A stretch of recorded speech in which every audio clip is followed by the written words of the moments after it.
All right, we're going to get started. To everybody online who's watching the presentation, sorry we're late. We had a little backup at the gate. We were letting people get in, so apologize for that. So I want to welcome you to the Safety and Wellness Expo. My name is Mike Clancy. I'm the interim ALD for ESH. First, I want to welcome all our visitors. We have a lot of visitors and guests from off-site that are here, vendors that are participating, and I really want to thank them for participating and sharing their knowledge. Special thanks to Long Island ASSP for helping sponsor our keynote speaker today. And I want to thank Matt Harris as well for coordinating that and supporting that. We really appreciate it. Thanks, Matt.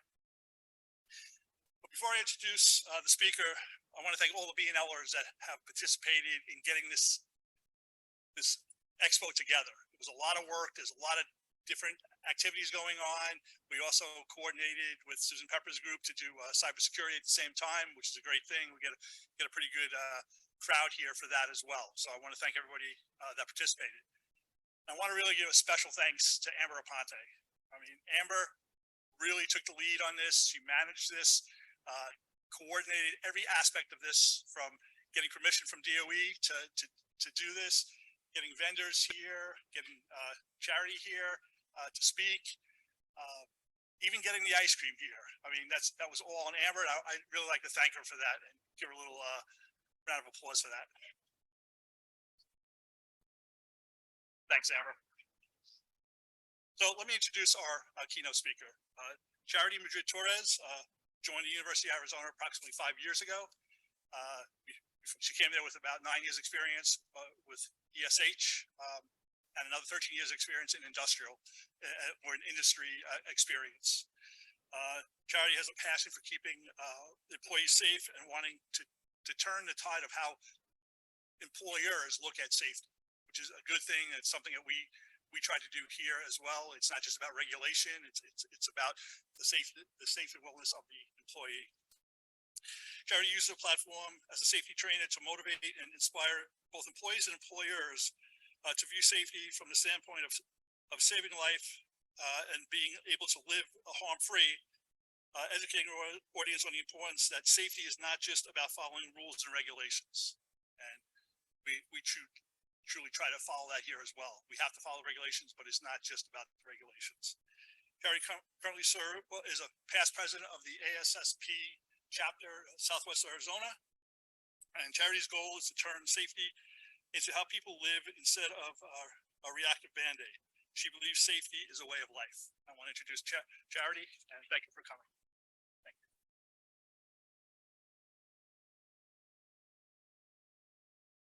Morning. I think this is on. It's on. Yep, here we go.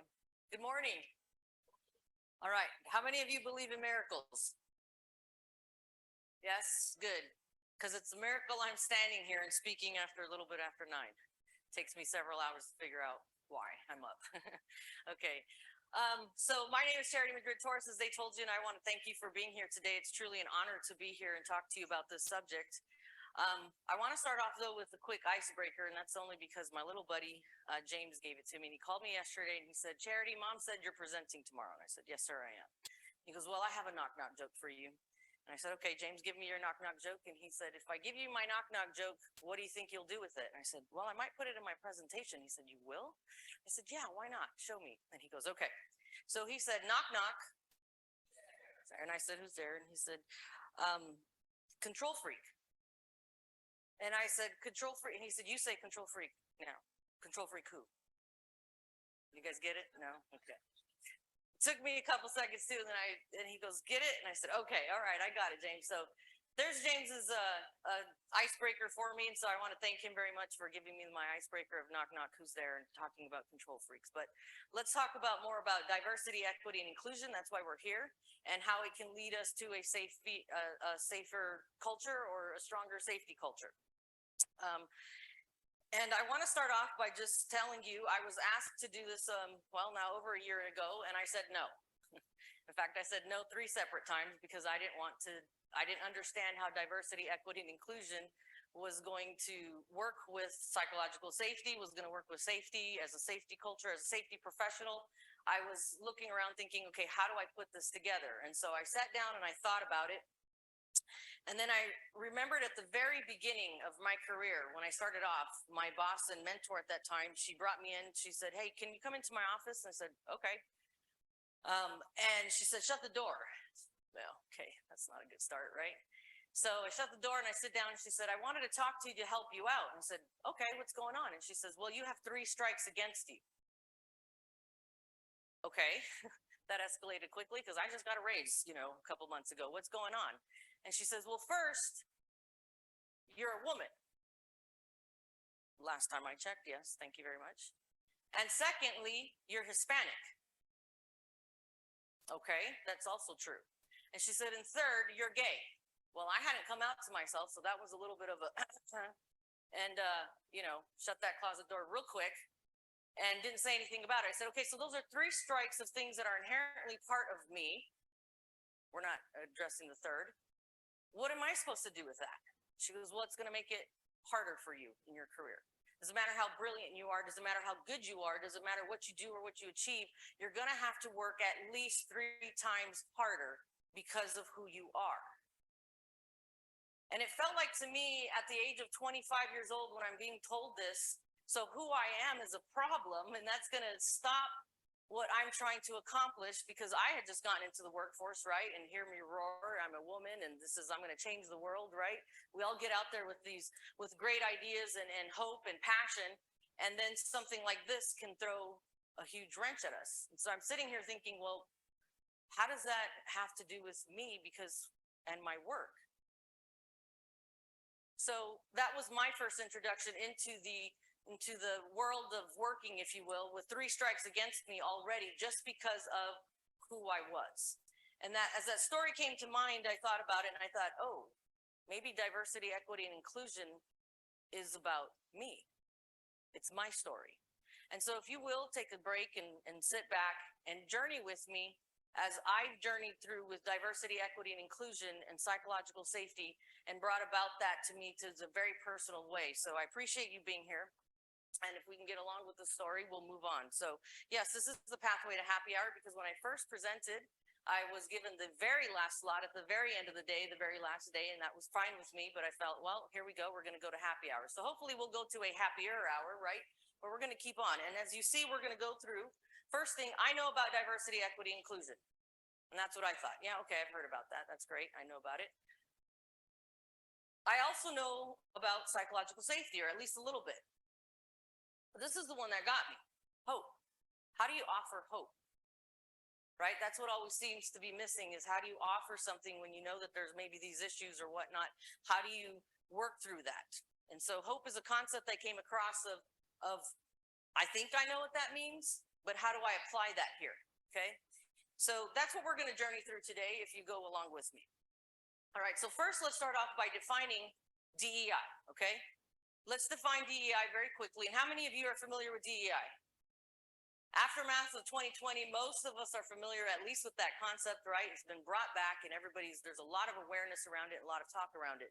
But let's define it very quickly. The first thing is diversity, right? Diversity is simply the different ways that we are all different. How many of you recognize your own differences? Yeah, we're all very, very different. We're different in many, many different ways. So we think about it and we're always constantly judging ourselves, right? I think a very smart man said that if we're constantly judging a fish by the way it climbs a tree, it's going to get its whole life thinking that it's what? Not smart, right? Maybe unintelligent, okay? And we ourselves go against our own differences and we try to change ourselves because we're different, because we're constantly judging ourselves by some societal system that's been set up. Or it's been set up in our work, or it's been set up in our culture, it's been set up in our own personal belief system of who we are, and we're constantly judging who we are. Has anybody ever stopped to think that you being different is what has made the difference? That all the differences that everyone has and brings to the table is what makes the difference. Because you're different in one situation or to a person or to another individual here at your work or your career, you have made a difference. Why? Because you're different. And that's the special and the beauty thing. the beautiful thing about it. So we can't judge ourselves constantly by societal constructs or what we're thinking about. We've got to look at it and realize my differences are also my power. It's what makes me different, and it's how I can help. Okay? 30. All right, learning this one. This is a new one. Thank you though, man. So we know we're different, right? We know about race, we know about color, we know about language, we know about culture. We know that there's those inherent differences, you know, like I was pointed out to me, you know, my race and my gender, my sexual preferences or whatnot was all brought up, right, as part of a difference. But when we think about it, when I think about differences, I really think about our thinking styles. Are we different in that? Yes, we are. Are we different because of our perspectives? What about our experiences? Have we all shared the exact same experience? No, our pathways here have been very, very different, okay? Our pathways through life have been very, very different, and that's all of our experiences. So we think about our thinking styles, we think about our perspectives, we think about our experiences, and we think about our skill sets. These are all differences that need to be embraced, that need to be looked at, right? All these things make us different, yes, but our thinking styles. If I were to ask you all to take out a pen and paper right now and describe this slide to me, right? The first 3 sentences that come to your mind. How many of you will have the exact same thing on your paper? How many of you will have written down the exact same thing? Some of you may have got, oh, well, it's a puzzle piece, or there's these colors. You all will explain it different as to how you saw it from your perspective, right? Your perspective is what makes a difference. Now, when I take in, if I were to ask you to all to turn in your paperwork, right, on these 3 sentences, which one of you is lying about what you saw? Because it's different from the person next to you. Is it a lie? Is it a non-truth? No, it's not. It's your perspective, right? You wrote down what you saw. You wrote down what you captured. You wrote down what stood out to you, okay? And that's the whole difference, is a lot of times we have different perspectives and everybody just sees something a little bit differently, and that's what makes us unique and special, and that's what makes the world go round, right? So we know about diversity. We know that there's differences, and we know that we can look at ourselves and there's inherent differences all around. But now we're going to talk about equity. Now, this one really stumped me because as a safety professional, I could connect to diversity, right? I mean, come on, let's think about it. Safety encompasses everything. We have safety across the board, right? We have even the research in what you're doing, the different disciplines that you have. You're all looking at certain different things, okay? And so that is what we're talking about, diversity. That's a little bit easy. That was easy for me to relate to. When it got to equity, I started to struggle a little bit, right? Because we think about equality, and equality is giving everybody the same pair of shoes, right? It's kind of like Oprah. Everybody gets a pair of shoes. You get a pair of shoes. You get a pair of shoes. You get a pair of shoes. But what if I gave you all a pair of shoes in size 10? Who here would be happy? Okay, think of the latest shoes that you all want. Yeah, I don't know. Ladies, Louboutins, I don't know, the red bottoms, right? Whatever shoes are out there. If you all got them in size 10, who would be happy? Not a lot, right? Because some of us, how many of us wear size 10? Not me. Okay, he'll be happy, right? We've got one person who'll be like, I'm happy, I'm cool with what I've got, but not everybody's going to be happy. And not so much, it's not about happiness, it's that those shoes aren't going to serve them. They can't use them, right? So equality needs to be checked to equity, and equity is about giving what they need. Giving everybody a pair of shoes in the size that fits them. A pair of shoes in the size that fits you. If I'm going to hand Amber, for all her great work, maybe a pair of Louboutins that she's been wanting. I don't know, Amber, do you want Louboutins? Not really. Okay, what kind of shoes do you want, Amber? There you go. Okay, so I get Amber a pair of shoes that she's been wanting, right? And I give it to her in her size. Is Amber happy? Yeah, I mean, I hope so, right, Amber? But if she's not, but my point is that we're giving Amber or anyone a pair of shoes. We're giving them something that works for them, that suits them, that they can actually utilize, right? So equality, again, is the assumption that everybody benefits from the same support. Do we all benefit from the same support? How many of you are parents? Do you do the same thing for your children to keep it fair across the board? And how many of you do something a little different because it's fair for that person? or that child, and maybe not this child, because they see or do things or behave a little differently, or they are a little different. So that might not be fair for them, right? So equality is just assuming that everybody's the same. And so everybody gets the same type of support, everybody gets the same type of shoes, and everybody should be happy. But does that help? No, it doesn't. But equity is giving them everybody the support that they need, the requirements that they have in order for them to succeed. What would be different? What do you need that would help you succeed in where you're going? Okay. So equity again is making sure that everybody has the support that they need, that's specific to them. That's equitable. But really when we're talking about it, we're talking about also justice. And really, I actually like to add this, we're talking about empowerment. If you want to empower people, what do? You take away the systemic barriers. You change the system. A lot of times we sit here and we think about the system, and I remember there's a story that was told to me of a young girl who was so happy she got into Harvard. And she went back to her tribe and she said, I got into Harvard. I've been working my butt off to get into Harvard because the first thing I'm going to do is I'm going to change the system from inside out. Because it doesn't benefit me, and I want to change it. And she was talking to her elder, and the elder told her, that's great, it's a beautiful thing, congratulations. However, please remember that you can build your own system. You can build your own world. And so we think about empowerment is allowing the individual whatever they need, the tool sets they need, the resources they need so that they can build their world. They can build their dream. They can build what they want to do. Because all of us are the masters of our own universe. We're the masters of ourselves, right? Yes, everybody wants to be the master of their own ship. Only one person. Okay, that's great. I'm going to go with you because we're going to do well. Okay?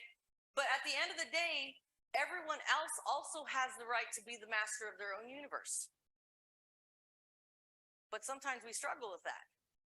Sometimes it's I'm the master of my universe and only me and everybody else plays in my world. Have we thought about sometimes everyone else is their master of their own world and we need to empower them. We need to empower ourselves to be able to say, hey, you know what? I need something different. I might need to build something different, and that's okay. I'm going to build a different system. We talk about charity. How does equity even belong in safety? Language barriers. That was the first one that hit me.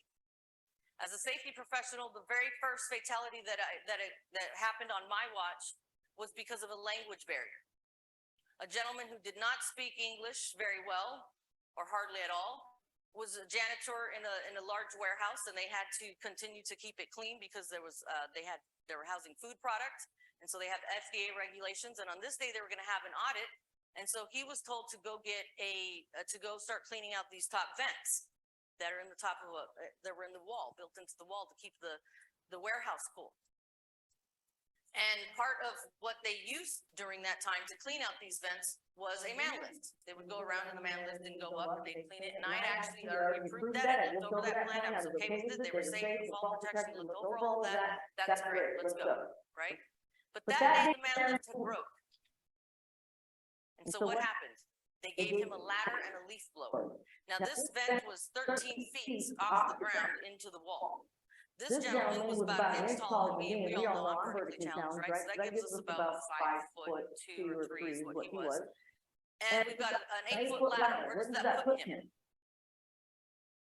The bottom of that vent, right? The very bottom of that vent. And they give him a leaf blower.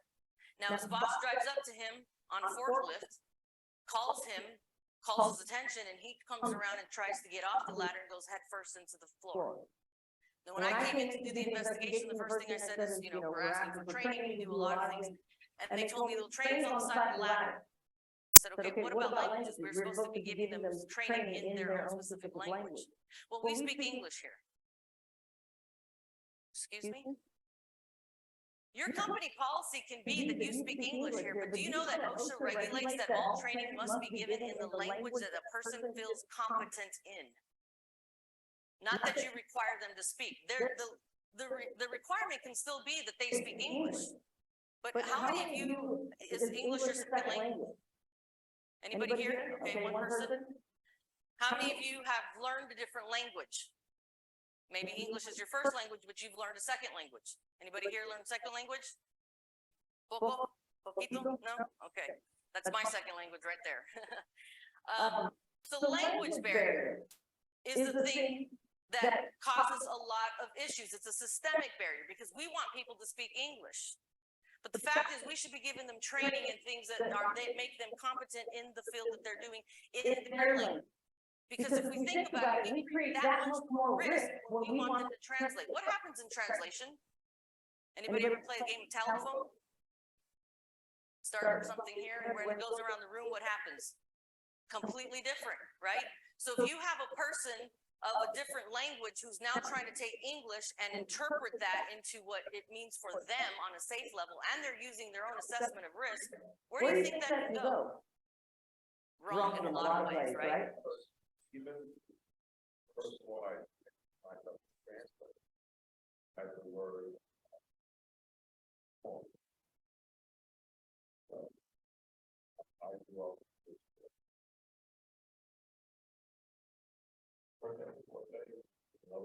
fourth day is another.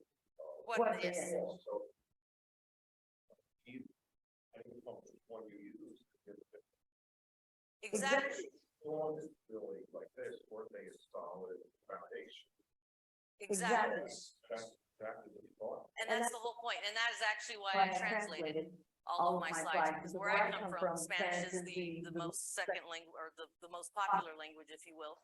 And so I thought, you know what, I can't have my own training and talk about systemic barriers and talk about this accident that affected my life, because that was the first time I had been impacted. Any safety professional had a fatality in their watch, they know how that impacts them. Because when I was first hired to be a safety professional, the first question, or the last question my boss asked me before he hired me, he said, I have one question for you, Charity, and that is, if there's a fatality, can you look yourself in the mirror and live with yourself? And I thought, well, I've been through a lot of personal tragedy in my life. I lost my mom at the age of 16 and had a lot of different family deaths and whatnot. I think I'll be okay. I should be all right. But when that fatality happened that day, I was not okay, and I was not all right, because I had to face the family and tell them that their loved one wasn't coming by or back. Why? Because of a language barrier. Because of a systemic barrier that stops someone from being able to understand something in their own language, and even them being uncomfortable and making comments that they weren't comfortable with the task or how they were asked to do it in a different way, but could not communicate that. That's a systemic barrier. That is something that we need to start working on. And so yes, I translated my slides and hope to start alleviating that very barrier. So the next thing we have is going to be inclusion. Now, inclusion is where we bring people to the table. Inclusion is where we use our voice. Inclusion is where we look at everything. And as B&L here, I would imagine you guys are including a lot of things, right? Many different aspects and ways. Your research. Your job is to go out there and find different things to include and see what we can come up with, right? What we can make, where we can go, how we can be cutting edge, right? So inclusion is simply, well, there we go, where everyone has a seat at the table, right? Where everyone's voice or unique voice is heard, it's encouraged, and it's valued. I think that's more of the key word there, right? Where we know that our voice is not only encouraged, but it's valued. How many times do we go back to language barrier where you talk to someone who has a different accent, right? Who speaks a little bit differently, and you assume something about their intelligence. Yeah, everybody ever heard Sophia the Goddess say I'm very smart in my language? Yeah. Okay. So inclusion is where everyone's voice is valued, right? The people that we bring in, the people that we bring to the table, the people that we have speaking for us, it's because we value who they are. We value what their input is. We value their perspective. We value their skill set. We value their thinking style. And sometimes we have to have a whole different types of people so that we can actually even work and move forward. So we can work with problems, so we can discover things. We have to bring different people to the table. And so when we start off, we think about this as like puzzle pieces. We have a lot of puzzle pieces, a lot of differences, a lot of different people, a lot of different things that can do many different things, and yet we have to bring them all together. And what bothered me about this picture here What do you think bothered me when I saw this picture? This is Everything coming together, this is inclusion. We have green and pink and purple and yellow and blues, right? Where's the green? Where's the pinks? Where are they at? Right? Now, Now maybe some people have changed, right? Maybe we've got some different blues that are looking purple. Maybe people have changed. Maybe pink doesn't want to come to the table. Maybe green didn't want to be involved. Is that okay? Yes. It's okay for people also to choose not to be involved or not to be included. We also have to allow that. Inclusion isn't just about everybody needs to come, like you're forcing people into a table. They don't want to be there. That's not truly inclusion. It's just forcing people to a table, right?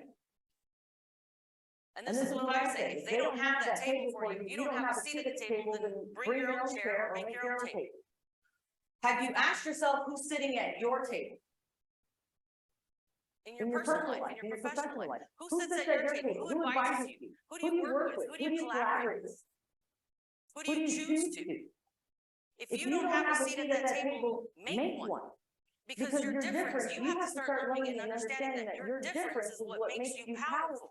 And when you come to that table, you can own that or make your own seat at that table because that table can be made anywhere.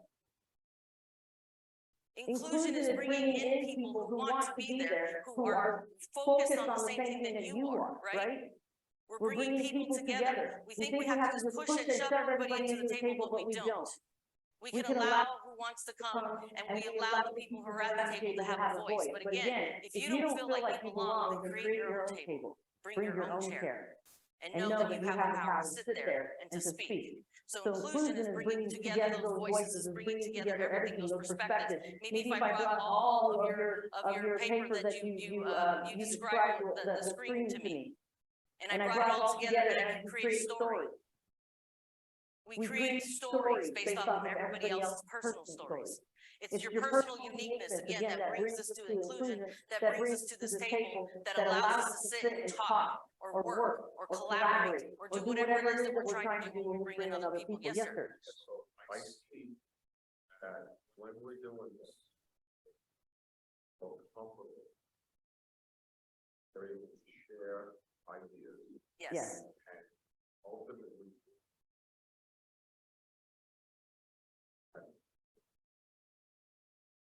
approach that we're feeling that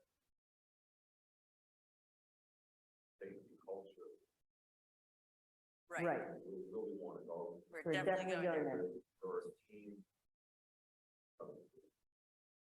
Yes. Very much a thing. Thank you. So if you don't have a table, join one, make one, bring your own seat, and also know that you can bring other seats for other people. If you notice that they're not seated at that table, and you want them at your table, then make a seat for them. Okay? So we know about diversity, we know about equity, we know about inclusion, right? Diversity, how we're all different in ideas and perspectives. Inclusion, equity in policy and practice. Think about your policies and practice. Are they inclusive? Are there systems that are still excluding people or not allowing them the ability or the resources, the tools that they need to be able to be successful? And inclusion, are we bringing in the visions and voices? Are we all coming together and recognizing the beauty of that? That is what you all do even as researchers. That's what you do here. You bring all these ideas, you bring so many things together, and then you bring it out to the world. Why? Trying to make the world a better place, a safer place. It takes all of us to do that. So there's diversity, equity, and inclusion. We know about that, right? We learned about that. Okay, that's great. What about psychological safety? How does that bring it in? Psychological safety is the comfort of being you. And when you're included, when you know you have a voice, when there are systems or things in place that allow you to reach your full potential, do you feel safe being you? A lot of people say to me, Charity, safety is, oh, I don't like safety. I'm like, you're right, I don't either. Safety is, when people say safety, they think rules, they think regulations, they think a lot of things.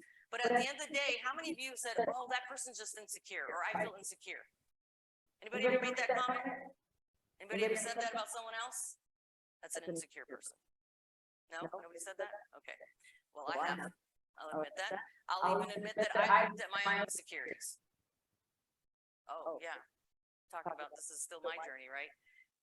Psychological safety is the comfort of being you. Now, if someone's not included, their voice isn't valued, someone whose thinking is different than ours isn't brought to that table, or we have systems that actually push them out, then do people feel safe being them? And how do we do that? How do we help them and ourselves feel safe, or give them that confidence to be them, to be you? Well, let's start off with what psychological danger looks like. Does that look familiar? Hopefully not too familiar. Yeah, have you all worked at companies before or worked on teams before where you felt that? Nobody wanted to admit mistakes, right? Everybody was pointing the finger. What I like to say when people point fingers is you got 4 more pointing right back at you. So start at home again, right? We've got blaming others. We're less likely to share our different viewpoints, our perspectives, right? And then we have what's called the common knowledge effect. How many of you have heard about that? How many of you have heard anything of Amy Edmondson? No. Common knowledge effect is when you miss out on pieces of information, or someone withholds information that doesn't give it to the group, and the rest of the group makes a decision without that piece of information, and that decision isn't as strong or as good as it could have been because it's missing a unique perspective or information. Now, how many of us really can't afford that in our jobs or what we're doing? How many of us can afford people not saying things or not speaking up? We can't. Every single one of us really relies on the next person speaking their perspective or their viewpoint, even when we're working with them, even in safety, something as simple as putting together a plan. We have to hear what the other persons are thinking, right? How many times have we heard or seen the Amy Edmondson thing where we see the pilot or the nurse, the people who don't speak up? But they don't feel safe. Safety is a feeling. Oh, Charity, you're talking about feelings. I don't do feelings. All right, we're going to do that whole Bart Simpson walking back into the. I don't. Feelings. Well, here's the thing about feelings. We're all not rational, logical beings as we think we are, because we still make 90% of our decisions based off of what? Emotion, feelings. To prove my point, we even use our vocabulary that way. How many times has somebody said, I'm hungry? In a group, let's go do Something, and someone says, I don't feel like that. I feel like pizza. My response usually at that, especially to a person who says they don't do feelings, is really, you feeling extra cheesy today or what? No, so the thing is that we do use our feelings a lot. It dictates what we do, our action. Because how we feel affects how we think, or how we think affects how we feel, vice versa. And that turns out to how we behave, how we act, what we do. And we're getting a little bit closer to culture, because what is culture? What we do, who we are, right? So fear of admitting mistakes, we have a common knowledge effect. Now we're missing information. Now we're not making the best decisions. Now we're not as cutting edge. How many of you know the part of your mission or your vision and your value here to be what? Cutting edge. How are you going to be cutting edge if you're constantly cutting edge people's perspectives or thoughts? You may not be as cutting edge as you thought you were going to be. But psychological safety, we have comfort in admitting mistakes. And that kind of looks like, I think, I want to say it's principle 8 or 2 of your SCORE principles, of where you're fostering trust and you feel safe. And it's healthy to admit that something's number 3. I'm sorry, there you go. I didn't memorize them all. I just knew when I read them, I'm like, oh, this one's up. Right? So we have comfort in admitting mistakes. Why? Because we're constantly learning. We know that we can learn. We're learning from our failure. Every single day, I don't call it mistakes anymore. I call them a misstep. And even then, a misstep can be fun. That's how I got into safety, by accident. Ha ha ha. No pun intended, but that's how a lot of us safety professionals got it. That's how a lot of people even ended up in their field of work, by accident. Or they were discovering something about themselves and they followed it, and now here they are. And now here you are, today, right? Comfort admitting mistakes, learning from your failures, learning from what we call a misstep. We can't do anything else but learn. Everyone openly shares their ideas, even those crazy off the wall ones. Sometimes you're like, you know, if we did this or that might work. How many times do you guys see that, especially in movies, right? They always love to get that one idea, right? But better innovation or decision making, that's not something familiar what you all are trying to do with your teams or with what you're doing here? Better innovation? I would think so. Everybody is, right? So that's what psychological safety is that we know that we're constantly learning and that we're accepted, it's okay, and we can make a better decision more as we learn from our mistakes. So that is psychological safety. How do we get there? Now, I'm telling you all, when I saw this really got me excited because my degree in psychology, somebody said, right, your degree's in psychology and a safety professional, what's wrong with that? It's all about how people think and how people behave. That's what safety is about. People thinking and behaving in certain ways. So I looked at this, this is Maxwell's needs at work. How many of you seen the Maxwell's needs of a person? Yeah, okay, we all know that. We all need to move through these steps so that we can become what they call enlightened or self-actualized, right? But this is what happens here at the workplace. And how many of you spend most of your time at the workplace? I do. Feels like it anyway. So I don't know that anybody that one of you particularly have any type of control at this level. Some of you may, if you do, listen up. Pay and benefits is huge. How many of you have felt unsafe when you didn't have enough in your account?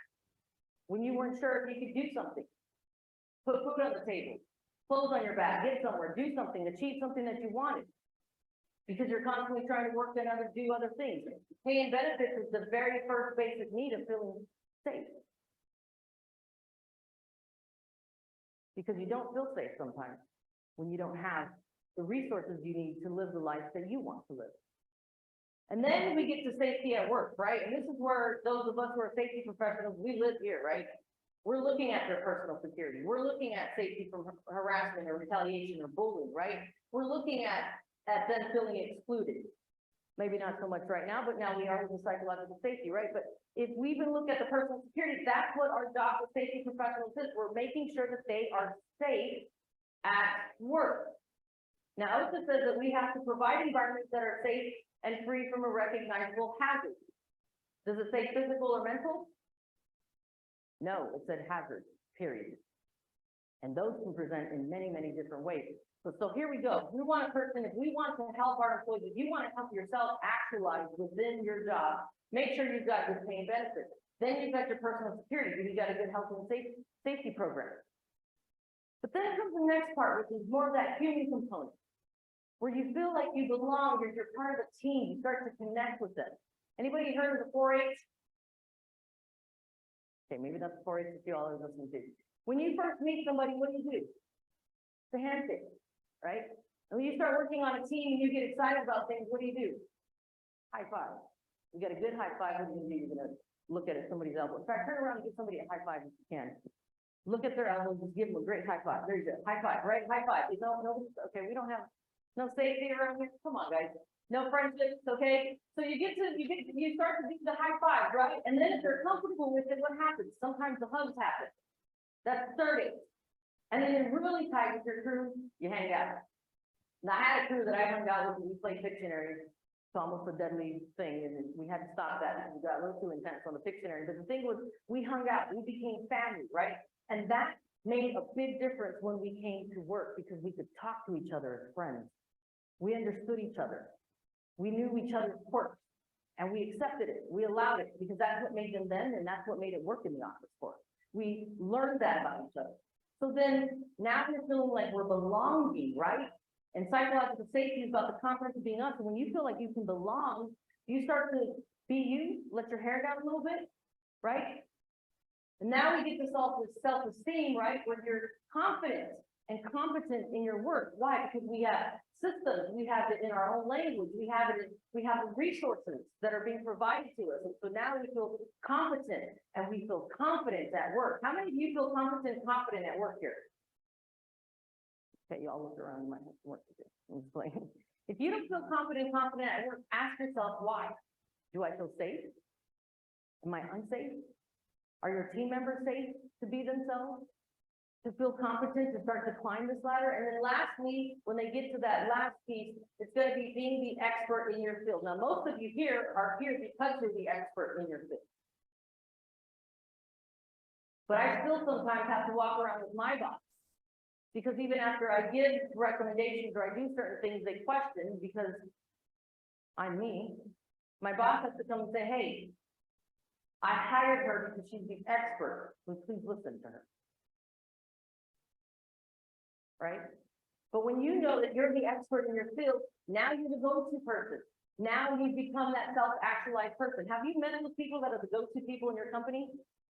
They're a little happier to see sometimes. They're more productive, right? We're talking about productivity too. Once you climb up these ladders, do you think you have the most productive person here at the top level? You sure do, because they feel confident, and they know that they're the go-to person. And so what do they also probably do? They're learning about their own discipline, whatever it is they're working on, because they feel free to do that. And that's the first thing, is how do we get to I belong? How do we get to I belong? At that very top, right? So the first thing is going to be inclusion safety. Inclusion safety satisfies what? That very first thing when we talk about inclusion, DEI, inclusion safety, there it is, where you need to connect as a human. And you're able to do that. You're safe to be yourself. You're accepted for who you are, right? And you know what your defining characteristics are valued. Your differences are valued, right? That's inclusion safety. That is step one to being safe in the workplace, to getting to I belong, is inclusion safety. And then we have learner safety, which I think is number 7 of what your SCORE principles are. Being able to constantly learn. The ability to learn and grow constantly. We all have an inherent need as humans to learn and grow, right? To ask questions, to give and receive feedback. That's learning, that's growing. And that is the next stage that you do to start to create safety for yourself and for others, is allowing them to learn. Recognizing missteps as a misstep. How many of you come to work, have come to work, or many safety professionals say that people don't come to work saying, I'm gonna get hurt today. This is the day I'm gonna do it, right? Things happen, right? And so we need to be able to give them that process to ask questions as these things happen. And next, we're gonna have contributor safety. Now we feel safe to contribute, because why? We're valued, our voice is heard, we've been included. We've been able to learn, we've been able to grow on our own. And so now we have the ability to make a difference. We feel safe contributing. How many of you know that we all need to be part of something bigger than us? We like to contribute as humans. We just like to give into something that's bigger. Contributor safety is something that's important as well. They need to be able to know that they can come to that table, and not only come to that table, but they can speak. They can get involved. Because it's not about just sitting at the table. It's about being involved at that table. It's about speaking up at that table. It's about contributing at the table. And lastly, we're going to have challenger safety. Challenger safety, I believe, is also kind of in your SCORE principles, where we're challenging the status quo. I had a conversation with my boss earlier this year, and he said, Charity, this is how things have always been done. And I said, if you want one more time, if I hear that, that's how things have been done. Anybody ever heard the ham hock story? No? Ham hock? Nobody heard the ham hock story? Oh, this is good. Well, first time. Okay. So there was a young girl, and her mom was showing her how to cook the ham hock or a ham, and she said, cut off the 2 ends and then stick it in the oven, right? I'm sure they did other things, but we're not paying attention to that. And so she said, okay, well, why are we cutting off the ends? And she said, well, because that's just how we do it. So, but why? We're cutting off some good meat. Why are we cutting it off? So I don't know. Ask your grandma. Your grandma taught me how to do that. So she asked her grandmother. Her grandmother said, I don't know. My mom taught me how to do that. And she was lucky where her great grandmother was still alive. So she went to her great grandmother and she said, why are you cutting off the tips of the ham hock? And she goes, I don't know why those 2 do it. She goes, but I did it because back in the day our ovens were a lot smaller and that ham hock would not fit. Things change. Buildings change, systems change, protocols change. The world is constantly changing, and we should be able to feel safe to change with it. or to challenge it, to say, hey, why? So I told my boss, if I hear that that's how we did it one more time, you're gonna be hit with a litany of whys that I promise you, you'll never have to tell me that again. But we have to get to that place where we're safe enough to challenge things, to ask questions, to ask why. In fact, part of our job here is to ask why. Why does this do this? Why does that do that? What happens if this or that, right? So step 4 is, again, challenge our safety, and that is how we can create our own psychological safety. Now, here's the Center of Creative Leadership, if you guys want to go and do some research on your own or not, but here are some quick steps on what you can start doing in your workspaces, in your personal spaces at work, when you're collaborating with your teams. Make it an explicit priority. Psychological safety should be a priority. Actually, it should just be ingrained into business principles. Because priorities do what? Priorities change. And I don't think safety is a priority. I think it's a way of life. It should be built into how we do a lot of things. In fact, it is built into how we do everything. Because we're all looking to be safe in one way or another, right? Facilitate everyone speaking up and sharing and contributing, right? And establish norms for when failure happens. How many of you have norms established already for how you're going to handle failure? How many of you are expecting failure to happen? No? Okay. Everybody writes in pen here? Nobody has a pencil over the eraser? Okay. So the thing is that we have to be able to establish norms for when failure is going to happen, because it does. That's just a part of life. Remember those missteps, and that's how this beautiful journey gets started, and we're here. Next thing, we have to create the space for new ideas, innovation. Yes, even the wild ones.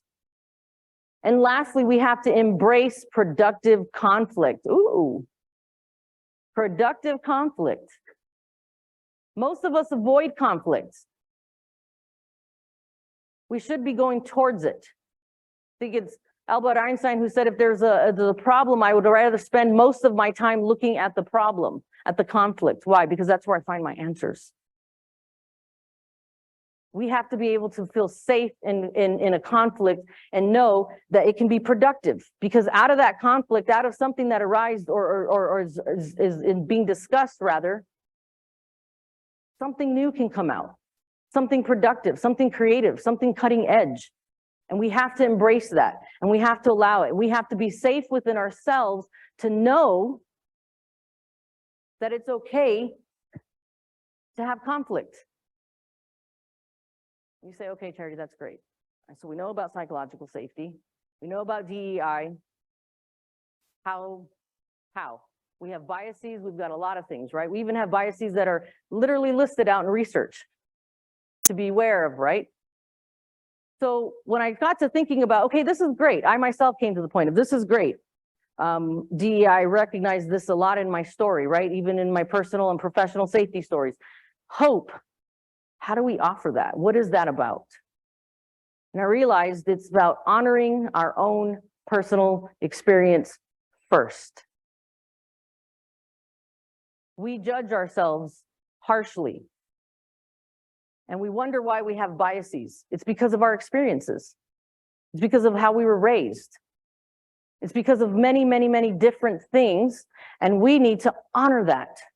We need to honor our experiences and understand that that is how we got to where we got to. And that's what makes us different. And we need to allow our own differences. You say, Charity, how does that mean anything to you? So here's what I call the second fatality that happened on my watch. And it was a very personal one. So 2 years ago, I came home and found that my wife had taken her life. And I knew that there was a lot of mental health issues, and I had been working with her, trying to get help for her. I knew that she was being bullied at work because of who she was, because she was married to me. And yet I couldn't help her. I didn't know how to help her. My own cultural differences had made it to where mental health was taboo. We don't talk about that. Or just get strong, or just push through it. Or you don't need help. Psychological safety helps alleviate the stress and the anxiety of being ourselves, and that helps our mental health. We don't look at our mental health because we don't think of it enough. We look at our physical health, but we don't look at the mental health to help us physically. Now, I had just gone through an experience and I was asking myself, why? What could I have done differently? What could I have done better to help? And I was sitting in front of a priest that I did not want to be sitting in front of, but he had been asking me and asking me. He had heard what had happened. He wanted to talk to me. He wanted to talk to me. He knew my family. So finally, I sat in front of him. And he said, Charity, I'm here to tell you today that the only way that you can heal, and I was ready for the whole speech, right? He said, is you. You have to heal you. You have to look at this experience and see what it taught you and decide to move forward or not. But you're going to have to dig deep. And I said, dig deep? What do you mean? How do I dig deep? So the first thing you have to do is go through some what's called distant self-reflection. Distant self-reflection is very different from rumination. What is rumination? Going over and over it in your head, the things that happen. What if I had? I should have done this. I should have done that. I should have done this. I should have done that. Where we're constantly judging ourselves, right? Rumination. But distant self-reflection is where you remove yourself enough, and I call it the 30,000-foot view, where you come up and you look at things from a different viewpoint. And usually what happens when we change our viewpoint, our perspective changes a little bit, right? We have a different understanding. And what we sometimes don't often do for ourselves is give ourselves compassion for the moment. Because at the end of the day, we all have to realize and admit to ourselves that we are trying to do what's best for us, what makes us feel safe in that moment. Regardless of what our beliefs were, regardless of what our training was, regardless of the situations, whatever was influencing us in that moment, every decision that you make, every reaction that you have, how you interact or don't interact, how you work with people or don't work with people, it's all based off of the experiences that you've had and what it's taught you. And a lot of times you've been doing, and we all have been doing, what is best for us. And we have to have that compassion of recognizing that that's okay. How many times has anybody comforted a baby when they've been crying, right? Pick up that baby, and because they're crying, so you pick them up. That's your first thing. That's the compassion. Hey, what's wrong? Are you okay? Are you all right? Do we know what's wrong at that moment? No, we don't, but are you okay? We later might find out it was a dirty diaper, it was this or that. We have to have that same compassion with ourselves. What's wrong? Am I okay? Why is this bothering me?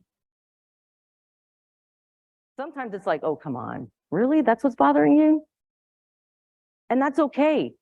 We have to have compassion, and then we have to move into giving a space of grace. What does that mean? A space of grace is just allowing them. How many of you have heard the saying, you don't know what people have been through. You don't know what they've experienced, or you don't know in that moment, they may have just been having a really bad day. They may be struggling with something. They may be in fear of losing a loved one. There is so many things, even each and every one of you are sitting here with certain things going on in your life, things that you have experienced, things that have made you who you are, right? And you have to allow yourself or give yourself that grace to be you. And when you do that, when you allow yourself compassion, when you allow yourself grace for the experiences that you've had, and you recognize you were doing the best you could. And if you want to change something about it, then do that. Change it, do differently for yourself.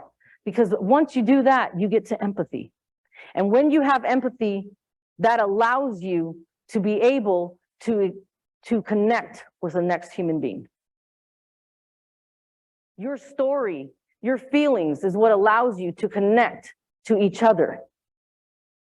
Because we've all gone through things. We've all had experiences. We've all had things that we've had to come up against or work through in our lives, whether it be work or home or personal, whatever that may be. And when we have empathy for each other, that's when we learn that as we grow, this is one of my favorite quotes from Maya Angelou, as we grow, we learn that we have two hands, right? One for helping yourself and the other for helping others. And that is what we're here to do. We help ourselves and we help others. In helping ourselves and finding cures and finding all these things that we're looking for and finding different ways, different scientific leading edges, discoveries, all these things that we're doing, we're trying to help ourselves and all of humanity. And when you have that empathy and you realize that that's what you're doing, then you can offer hope to another person? Why can you offer hope to another person? Because you can honor their experience. You may not have gone through that same experience, but you know that you've been through experiences. You've had to allow yourself grace. You've got to have compassion for yourself. You know that you're okay. And when you do that, when you establish that for yourself, you can honor other people's experiences and know that it's their experiences. You can allow it. You can give them a space of grace. Maybe understand why they think and do why they think and do. When you understand why you think and do why you think and do, and that it's okay to do that. Honoring hope. And so I thought about that. I said, well, they're going to ask me, how does this deal with culture? Because culture is about who you are. If you're safe within yourself, and you know that you can bring that to yourself, you can bring that moment of safety for yourself, then we can do what I call this. And this was my statement for my own personal, for our safety professionals, right? We as safety professionals have chosen to lead and serve the workers across of our workplaces, across America, across the world. You all have chosen to do research or whatever it is that you're doing. You've chosen to do that. We've chosen to do that through safety. We have to lead with compassion. We have to lead with wisdom and kindness, and yes, even love. And when we do that, right, when we lead with our hearts and we allow ourselves to the gift of experiencing, or the experience of gifting workers the ability, right, to work harm-free and achieve their dreams and goals in a harm-free work environment. That's why we're here. How many of you have your own personal mission statement? How many of you have a statement of what I am, who you are? Because at the end of the day, ladies and gentlemen, when I came to this and when I finally reached that journey part of these past 2 years of recognizing and going through and talking and taking myself up to that 30,000-foot view to recognize, at the end of the day, we're all trying to do the best we can. And yes, I am a woman. I am Hispanic. I am gay, and I am loved. And I own it, and I stand in it. And that, ladies and gentlemen, is psychological safety working. But you have to own it for yourself. You have to lead it for yourself. You have to have compassion and kindness and love for yourself and establish that safety for yourself. Because no one else can do that. And at the end of the day, who's responsible for safety? All of us. At the end of the day, who leads in safety? All of us. We lead our own personal safety on a daily basis, and we make decisions based off of that on a daily basis. And so it is my hope that you recognize that you have your own personal mission statement, and you can bring that to a table, to any table near you, or build your own table, and you can be who you want to be and be comfortable in that, and you can provide, and you can give back to the world. So no job is so important. Remember, no job is so important or urgent that we cannot take time out to perform our work safely. That's one thing I do want to make sure that we still remember. We still have time. I really hope, and I thank you for listening to this presentation. I hope that you're safe and that you're present, right? You're always present. Be safe and be well, but mostly be present in your moment. And because I hail from the University of Arizona, please bear down safely.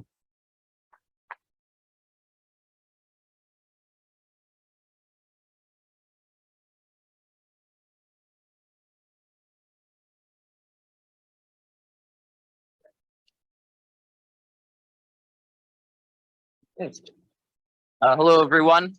I will make this short. My name is Matt Harris. I am president of ASSP Long Island chapter, also representing BNL's Environmental Safety and Health Directorate. Just wanted to, on behalf of both organizations, thank Charity for coming and sharing her experience with us today. I wanted to thank all of you for coming, those of you who are calling in virtually.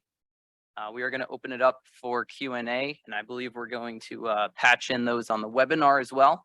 So they'll get a chance to ask any questions, share any comments you might have. If anyone wanted to walk up to the mic or just raise your hand and ask a question, feel free. While I give everyone a chance to think of an engaging and interesting question, just want to remind everyone, if you are looking for CEU accreditation, there's a sign-in sheet on that back table right over there. Just provide your name and email, and we'll send you the necessary information to obtain those credits. So, anybody? Thanks, Charity. That was very good. I have a question. When you talk about inclusion and you said you don't force anybody to the table. So in the safety world, and it also touches on a little bit of withholding information or common knowledge. So you get a group together, we develop a plan, we work together, and then the person that doesn't want to come to the table now all of a sudden has a problem with the issue. How do you deal with that?